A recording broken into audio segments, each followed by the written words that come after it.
할렐루야. 5월 1일 손잡는 교회 아침밥상 묵상에 사랑하는 여러분들을 초대합니다. 오늘부터 새로 시작될 룻기 말씀을 통해서 하나님의 신실하심과 그 자비하심을 경험하며 올 한 달을 주님께 맡겨드릴 수 있기를 축복합니다. 다같이 사도신경으로 신앙 고백하시겠습니다. 전능하사 천지를 만드신 하나님 아버지를 내가 믿사오며 그 외아들 우리 주 예수 그리스도를 믿사오니 이는 성령으로 잉태하사 동정녀 마리아에게 나시고 본디오 빌라도에게 고난을 받으사 십자가에 못 박혀 죽으시고 장사한 지 사흘 만에 죽은 자 가운데서 다시 살아나시며 하늘에 오르사 전능하신 하나님 우편에 앉아 계시다가 저리로서 산 자와 죽은 자를 심판하러 오시리라. 성령을 믿사오며 거룩한 공예와 성도가 서로 교통하는 것과 죄를 사하여 주시는 것과 몸이 다시 사는 것과 영원히 사는 것을 믿사옵나이다. 아멘. 찬송가 272장 고통의 멍에 벗으려고 찬송드립니다.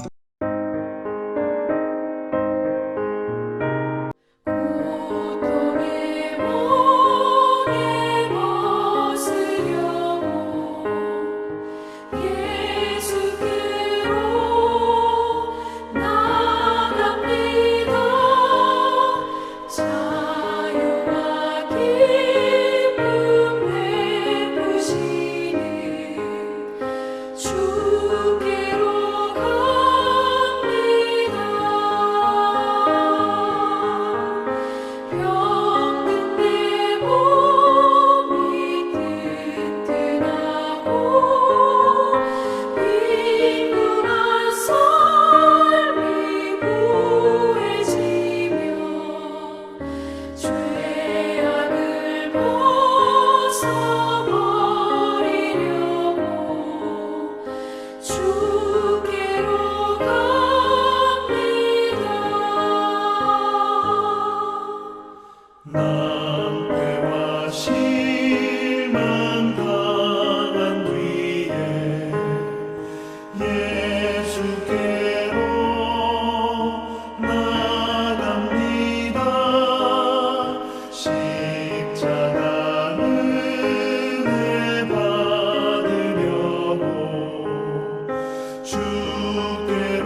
룻기 제1장.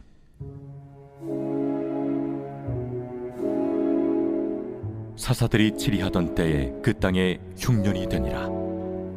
유다 베들레헴의 한 사람이 그의 아내와 두 아들을 데리고 모압 지방에 가서 거류하였는데, 그 사람의 이름은 엘리멜렉이요 그의 아내의 이름은 나오미요 그의 두 아들의 이름은 말론과 기론이니 유다 베들레헴 에브랏 사람들이더라. 그들이 모압 지방에 들어가서 거기 살더니 나오미의 남편 엘리멜렉이 죽고 나오미와 그의 두 아들이 남았으며, 그들은 모압 여자 중에서 그들의 아내를 맞이하였는데 하나 이름은 오르바요 하나 이름은 루시더라. 그들이 거기 거주한 지 10년쯤에 말론과 기론 두 사람이 다 죽고 그 여인은 두 아들과 남편의 뒤에 남았더라. 그 여인이 모압 지방에서 여호와께서 자기 백성을 돌보시사 그들에게 양식을 주셨다 함을 듣고 이에 두 며느리와 함께 일어나 모압 지방에서 돌아오려 하여 있던 곳에서 나오고, 두 며느리도 그와 함께하여 유다 땅으로 돌아오려고 길을 가다가 나오미가 두 며느리에게 이르되, 너희는 각기 너희 어머니의 집으로 돌아가라. 너희가 죽은 자들과 나를 선대한 것 같이 여호와께서 너희를 선대하시기를 원하며, 여호와께서 너희에게 허락하사 각기 남편의 집에서 위로를 받게 하시기를 원하노라. 하고 그들에게 입맞춤에 그들이 소리를 높여 울며 나오미에게 이르되, 아니니이다. 우리는 어머니와 함께 어머니의 백성에게로 돌아가겠나이다. 내 딸들아, 돌아가라. 너희가 어찌 나와 함께 가려느냐? 내 태중에 너희의 남편들 아들들이 아직 있느냐? 내 딸들아, 되돌아가라. 나는 늙었으니 남편을 두지 못할지라. 가령 내가 소망이 있다고 말한다든지 오늘 밤에 남편을 두어 아들들을 낳는다 하더라도 너희가 어찌 그들이 자라기를 기다리겠으며 어찌 남편 없이 지내겠다고 결심하겠느냐? 내 딸들아, 그렇지 아니하니라. 여호와의 손이 나를 치셨으므로 나는 너희로 말미암아 더욱 마음이 아프도다. 그들이 소리를 높여 다시 울더니 오르바는 그의 시어머니에게 입맞추되 룻은 그를 붙쫓았더라. 할렐루야. 오늘도 주님 안에서 평안하시고 성령 충만하시기를 주님의 이름으로 축복을 드립니다. 지난 한 주간 코로나 오미크론에 확진되면서 자체적으로 쉼을 가졌습니다. 재충전의 시간이 필요했고 부족한 부분들을 가다듬으면서 새로운 5월을 맞이하고자 합니다. 여러분들이 기도해 주셔서 너무 감사드리고, 오늘부터 룻기 말씀을 보면서 하나님의 자비와 은혜를 베푸시는 그 큰 사랑을 함께 나누었으면 합니다. 룻기는 사사들이 치리하던 때라는 말로 시작합니다. 사사기 21장 25절 맨 끝에는 이렇게 말씀하죠.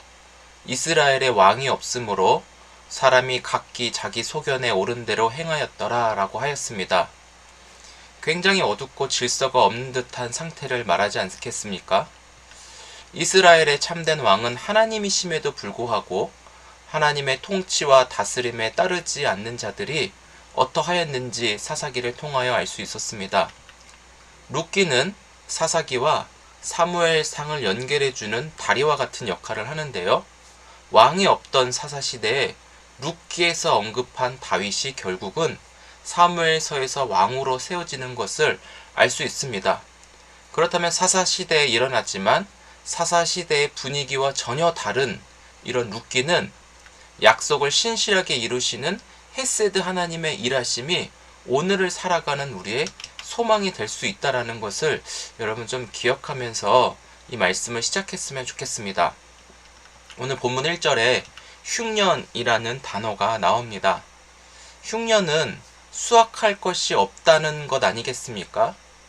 요즘 사람들에게 흉년이라고 하는 것은 생계가 끊어졌다라는 말이기도 할 것입니다.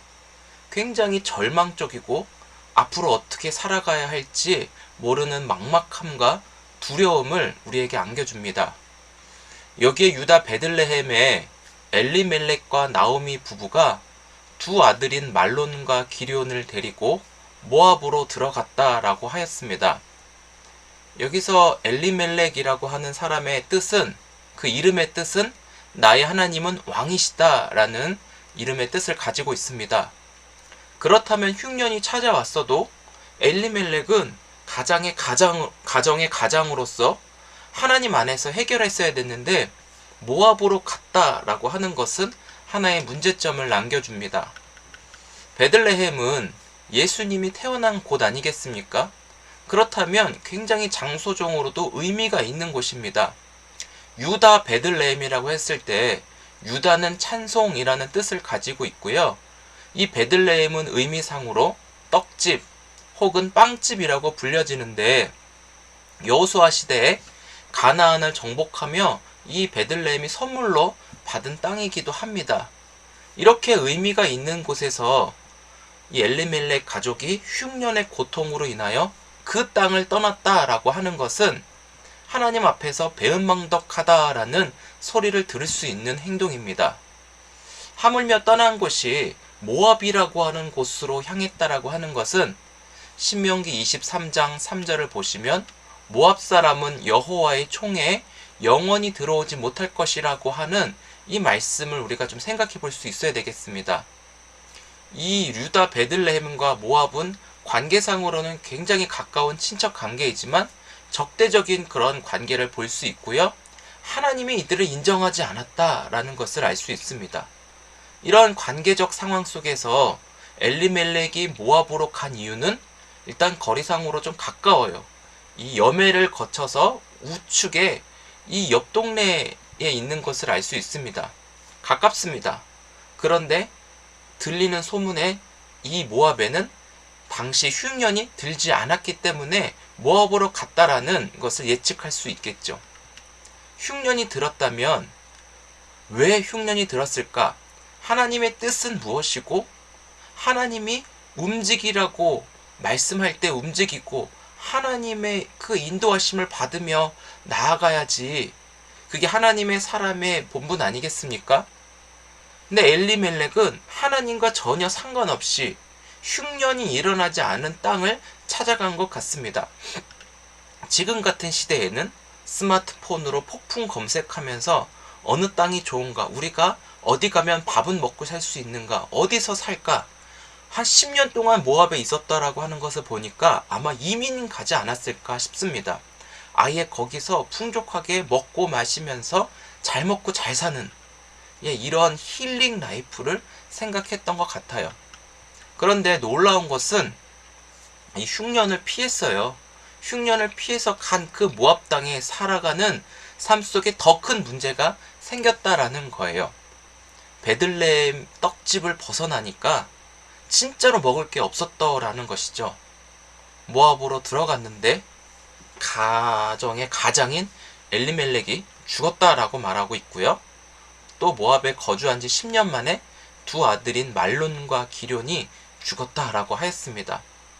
이 나오미와 이 두 며느리들 입장에서는 굉장히 기가 막힐 노릇이죠.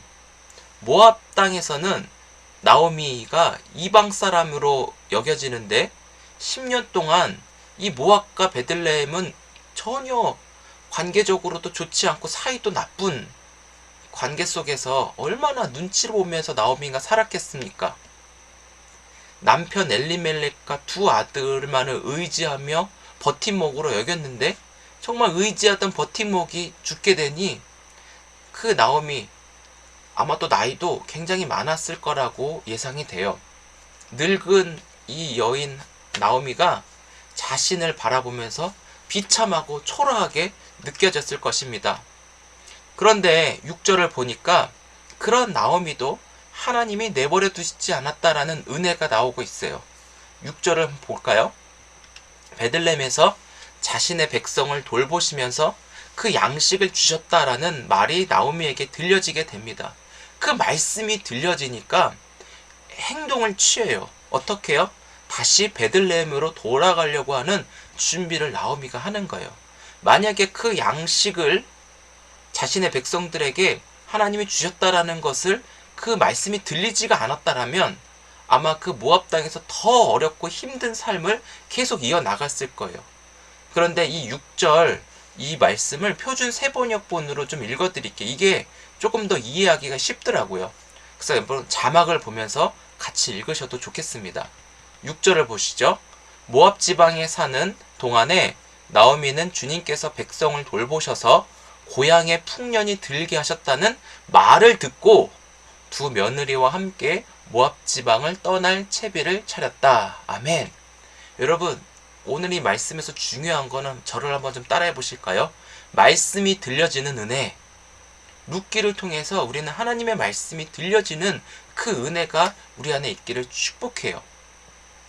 이 말씀이 들려졌다. 양식을 따라간다. 이거는 사람의 생존 본능입니다. 나오미에게는 유다 베들레헴이 자신의 집과 같은 곳입니다. 떠났던 곳에 다시 돌이키게 하는 하나님의 부르심이 말씀 안에 일어나고 있다는 것이죠. 이방 땅에서의 서러움을 버리고 베들레헴 떡짐으로 부르신 하나님의 그 부르심에 순종하는 것이죠. 얼마나 하나님은 당신 곁을 떠났어도 당신의 사람들을 외면하지 않으시는 큰 사랑을 볼 수 있습니다. 하나님을 떠난 그곳이 바로 텅 빈 환경이라고 부를 수가 있는데, 하나님을 떠나 아무것도 없다고 느껴질 때 그 모압 족속들은 나오미를 차별하고 외면했지만 하나님은 나오미를 차별하지 않으시고 당신의 백성들을 떠난 자리에서도 돌보시는 하나님을 만날 수가 있다라는 것이죠. 하나님을 만나고 그 말씀이 들려져서 우리를 불러주시는 그 은혜에 동참할 수 있는 저 여러분들이 같이 되어지기를 축복해요. 나오미가 이제 유다 땅으로 돌아오는데요. 돌아오기 전에 두 며느리에게 제안을 합니다. 이 나오미가 강제적으로 나를 따라와라. 너희는 나의 고향으로 돌아와서 나를 끝까지 섬겨라. 나를 모셔라. 이렇게 얘기하지 않았다라는 거예요. 그렇게 보면은 며느리를 굉장히 배려하는 나오미를 볼 수가 있어요. 어떻게 배려하죠? 너희들의 남편이 죽었으니까 너희들은 이제 나랑 상관이 없어. 나를 잘 안 모셔도 돼. 너희들의 고향으로 돌아가라. 오히려 배려하죠. 근데 13절에 나오미 자신이 여호와의 손이 나를 치셨으므로 너희로 인하여 내 마음이 너무 아프다. 이런 말을 하거든요. 그러면서 오르바는 나오미 앞에서 연기를 했는지 모르겠어요. 그렇지만 울면서 나오미를 떠났다라고 해요. 그렇지만 룻은 나오미를 붙잡았다라고 하면서 오늘 본문이 끝나게 되거든요. 사랑하는 성도 여러분, 오늘 이 룻기 1장 1절에서 14절 말씀을 보면서 이 흉년의 때에 일어난 일들에 대해서 우리가 좀 간략하게 살펴보았습니다. 그렇다면 여러분들이 지금 맞이하고 있는 때는 풍년의 때입니까? 흉년의 때입니까? 흉년의 때를 혹시 맞이하고 있다면 여러분들은 어떤 결정을 내리실 것인가 우리가 좀 중요하게 생각해 보아야겠습니다. 하나님께서 우리를 자녀 삼아 주셔서 친히 돌보아 주시고 여기까지 인도하셨습니다. 그리고 앞으로도 주님의 뜻 안에서 우리를 가장 좋게 인도해 주실 거라는 것을 믿으십니까?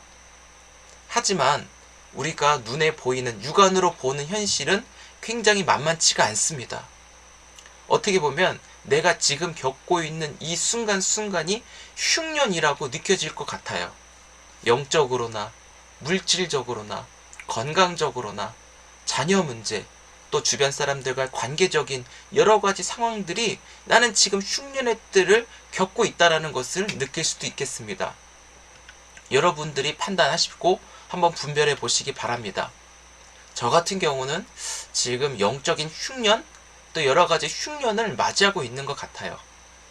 보여지는 것들이 주변에서 서로 비교하게 하여 저의 감정과 기분을 좀 건드리고 있는 그런 상황 속에 놓이고 있습니다. 그래서 때로는 하나님의 말씀을 멀리하고 굉장히 분주하게 여겨지는 현실 속에 있는 것 같기도 해요. 그래서 하나님이 나랑 가까이 계시고 나를 부르시고 저와 함께하는 것 같으면서도 하나님과의 거리가 굉장히 멀리 있는 것 같은 느낌을 받을 때도 많이 있다라는 것이죠. 이 머릿속으로 지식적으로는 모든 공급이 하나님 안에서 이루어지는 것을 알면서도 하나님 밖에서 스스로 해결하려고 하는 그런 연약한 모습을 보면서 이것이 영적 흉년이 아닐까 판단하기도 합니다.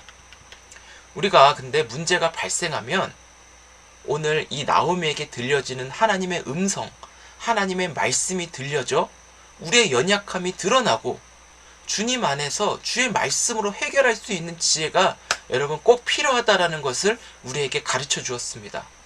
스스로 내가 문제를 해결하면 해결할수록 더 문제가 커져가고 걷잡을 수 없을 정도로 스스로 해결할 수 없는 어려움을 겪게 됩니다. 우리는 베들레헴으로 돌아오라고 불러주시는 예수님의 품 안에 거하여 주님의 말씀을 따르는 여정 안에 우리가 나아갈 수 있기를 주의 이름으로 축복해요. 주의 말씀, 이것이 바로 베들레헴 안에서 우리에게 주어지는 떡집의 축복입니다. 저도 목사이지만 큐티, 기도가 이 교회를 운영하는 하나의 프로그램으로 여긴 것은 아닌가, 오늘 이 영적 흉년 앞에 다시 한번 돌아보게 되었습니다. 말씀 묵상을 통하여 다시 한번 이번 5월을 통해 기대하는 것은 저 목사인 저 자신을 먼저 살리시는 영적인 공급을 실제로 받을 수 있기를 기도하고 이 말씀을 더 깊게 붙잡아 새로운 삶을 열어주신 하나님을 오늘 이 룻기를 통해 기대하게 하셨습니다. 영적인 흉년으로 끝나는 것이 아니라 이 말씀을 통해 실제적으로 양식을 공급해 주시는 살아계신 하나님이 나의 하나님으로 만나는 그런 감격과 그 기쁨이 교회를 세우고 가정을 살리고 또 우리 이웃과 우리 지역을 또 말씀을 통해 살려가게 하시는 하나님의 일하심을 우리는 기대하며 새로운 5월을 맞이할 수 있기를 주님은 은혜를 주신 줄 믿습니다. 여러분들도 새롭게 시작되는 5월, 영원한 피난처와 유일한 공급자이신 예수 그리스도 안에 말씀으로 충만하여 참된 양식을 드실 수 있기를 축복합니다. 말씀을 통해서 여러분들의 영혼이 풍족해지고 여러분들의 인생의 풍년을 허락하실 주님과 동행하는 손잡는 교회 모든 가족분들, 그리고 유튜브 시청하는 모든 분들이 되시기를 우리 주 예수 그리스도의 이름으로 간절히 축복을 드립니다. 기도하겠습니다. 하나님, 룻기를 통해 우리가 주님이 공급해 주시는 영적인 풍년을 경험할 수 있기를 기도합니다. 하나님, 머릿속으로만 알고 지식적으로만 동의하는 수준에 그쳤던 하나님을 우리가 회개하며 영적인 흉년에서 영적인 풍년으로 살아계신 하나님을 경험할 수 있는 우리 모두가 될 수 있도록 축복하여 주옵소서. 5월을 시작했습니다. 5월의 모든 순간순간 주님과 동행하며 신실하신 하나님의 일하심을 우리가 다 만끽하며 하나님의 자비, 하나님의 은혜, 하나님 안에서의 그런 풍족함을 누리며 새로운 인생이 주님 앞에서 펼쳐질 수 있기를 기대하며 우리를 가장 좋게 인도하여 주옵소서. 주의 인도하심에 믿음으로 맡겨드리며 말씀 묵상이 프로그램이 아니라 우리의 영혼을 살리는, 우리의 심령이 살아나는 하나님과의 소통이 될 수 있도록 주여 인도하여 주옵소서. 그 은혜를 우리가 다 맛볼 수 있기를 원하옵고 예수님의 이름으로 축복하며 기도드립니다. 아멘. 주님 가르쳐 주신 기도로 예배 마칩니다. 하늘에 계신 우리 아버지여, 이름이 거룩히 여김을 받으시오며 나라에 임하옵시며 뜻이 하늘에서 이루어진 것 같이 땅에서도 이루어지이다. 오늘날 우리에게 일용할 양식을 주옵시고 우리가 우리에게 죄 지은 자를 사하여 준 것 같이 우리의 죄를 사하여 주옵시고 우리를 시험에 들게 하지 마옵시고 다만 악에서 구하옵소서. 대개 나라와 권세와 영광이 아버지께 영원히 있사옵나이다. 아멘. 네, 감사합니다. 오늘도 주님 안에서 많이 사랑하고 축복합니다. 룻기, 여러분 말씀 속에서 하나님을 찾고 하나님 안에서 모든 문제가 해결될 수 있기를 주의 이름으로 축복합니다. 기도해주신 여러분께 감사드리고 앞으로 계속 저와 우리 교회를 위해서 기도해주시면 감사하겠습니다. 평안하십시오.